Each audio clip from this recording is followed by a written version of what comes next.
Our heartfelt thanks to the Honorable President of India for unveiling the portrait of our former Chief Minister of Tamil Nadu, Dr. Kalaignar. இன்றைய வரலாற்றில் முக்கியத்துவம் வாய்ந்த கலைஞர் திரு மு. கருணாநிதி அவர்களின் ஒரு படத்தை திறந்து வைப்பதில் மிகுந்த மகிழ்ச்சி அடைகிறேன்.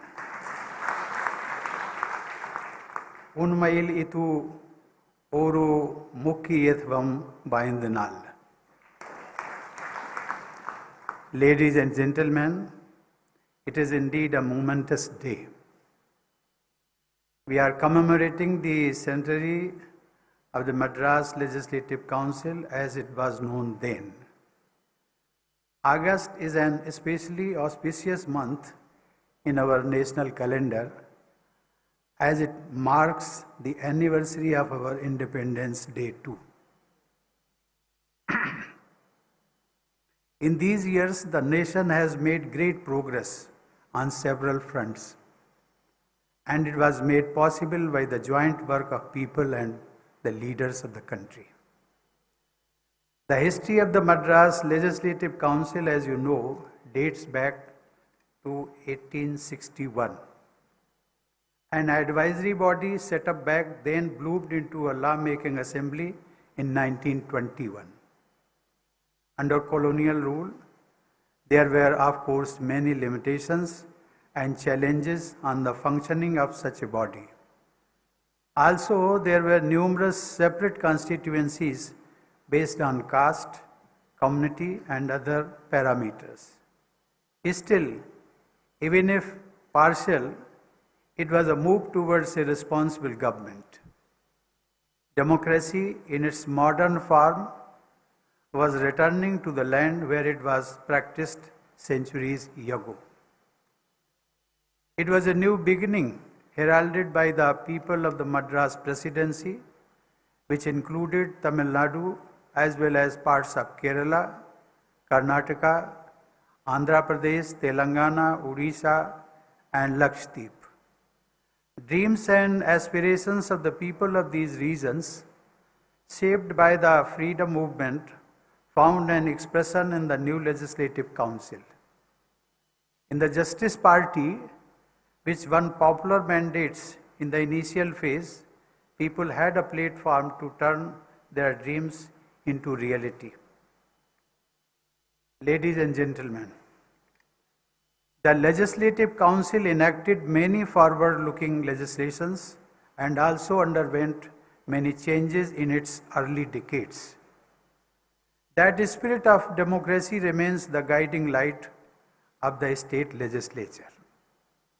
It would not be wrong to say that this legislature became the fountainhead of many progressive legislations which were subsequently replicated across the country to empower the weaker sections of society and strengthen our democracy. The Madras legislature had sown seeds of a fully representative democracy form of governance which were realized after independence. This legislature can rightly be credited with nurturing the roots of democracy by focusing on governance to uplift the poor and purge social evils. Politics and governance in the region evolved around positive and rational content that targeted the welfare of those living on the margins. Abolition of the Devdasi system, widow remarriage, midday meals in schools, and distribution of agricultural land to the landless were some of the revolutionary ideas that transformed the society. The concept of the welfare state has taken deep roots in this legislature, irrespective of who rules here. Here I would like to quote a few lines from the great Tamil poet Subramania Bharati, who sums up the progressive thinking of the people of Tamil Nadu, and I quote, Mandaram karpom vinay tandaram karpom vane alappom kadal meene alappom chandriya Mandalattu iyal kandu telivom sandhi teru perukkum sattiram karpom. This can be interpreted as, I quote, we will learn both scripture and science. We will explore both heavens and oceans. We will unravel the mysteries of the moon, and we will sweep our streets clean too. Unquote. Ladies and gentlemen, it is indeed gratifying to learn that the legislature has a tradition of honoring the greatest stars of land.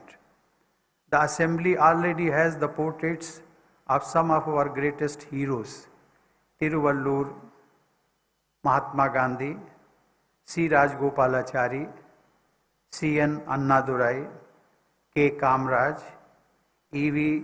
Ramasamy, B. R. Ambedkar, U.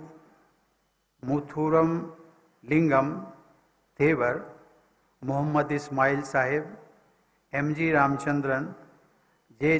Lalita, S. S. Ramasamy Padayachi, B. O. Chidambaram Pillai, P. Subramanian, and Omanthur P. Ramaswamy Reddyar. Now this Hall of Fame will also have the portrait of Thiru Karunanidhi, whose entire life was devoted to the people's cause in the state. When I came here, I was thinking about Chakrabarti Rajagopalachari, Gandhiji's conscience keeper and a titan among the freedom fighters.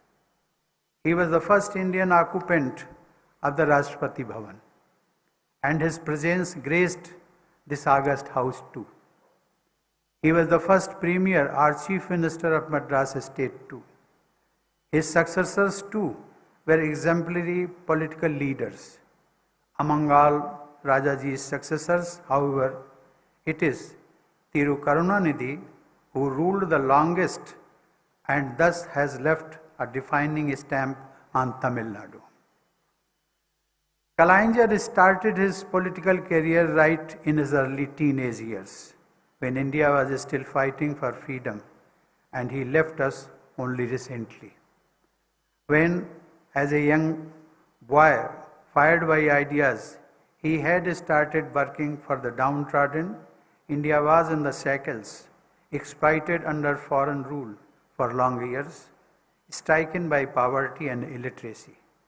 When he breathed his last, he must have been satisfied that this land and its people had made astounding progress and development on all fronts. He must have been satisfied too, as he spent every waking hour of his long and productive life in the service of the people of the state and also of the nation. Ladies and gentlemen, what can I say about his contributions to Tamil literature and cinema?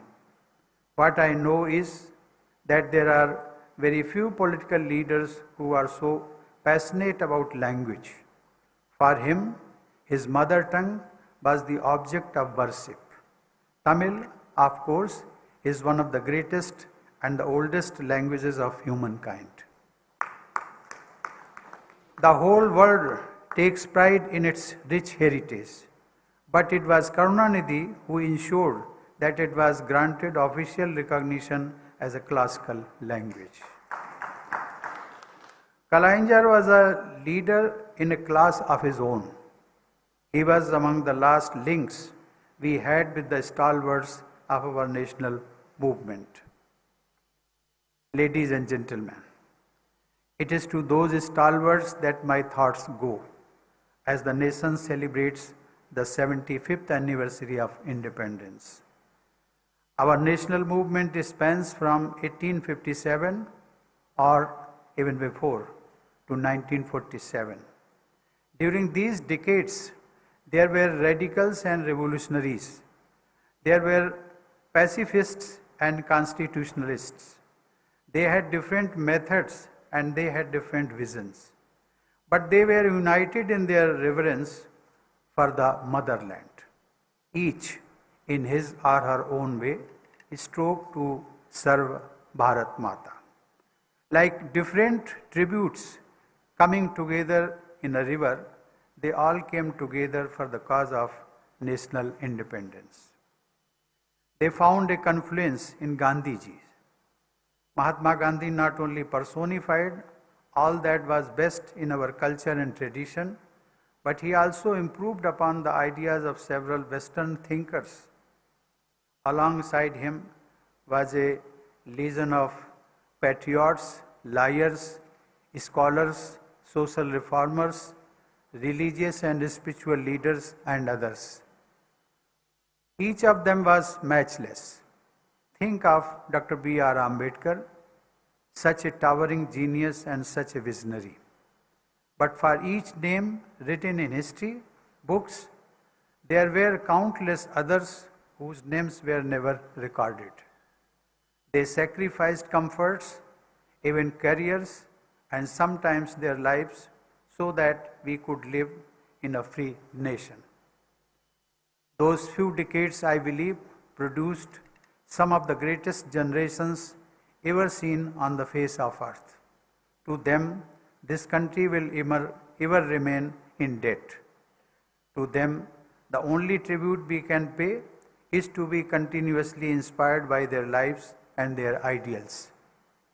They gave us the gift of freedom, but they also gave us responsibility. Their vision has been taking shape, but it is an ongoing process. Just as they each played their own part, we each have to play our part in taking the nation to new heights. I urge the youth, especially to continuously engage with the past in order to understand the present and progress in the future. In the lives of Mahatma Gandhi, Subramania Bharati, and others, you will find answers to questions that are arising in your minds. I find that the young generation is more and more interested in our recent history. They give me the hope that the work of that began with the known and unknown freedom fighters will continue, that India with its wisdom will show the way to the world in this century. Ladies and gentlemen, I congratulate the people of Tamil Nadu on this auspicious occasion. My best wishes to all of you. Thank you. Jai Hind.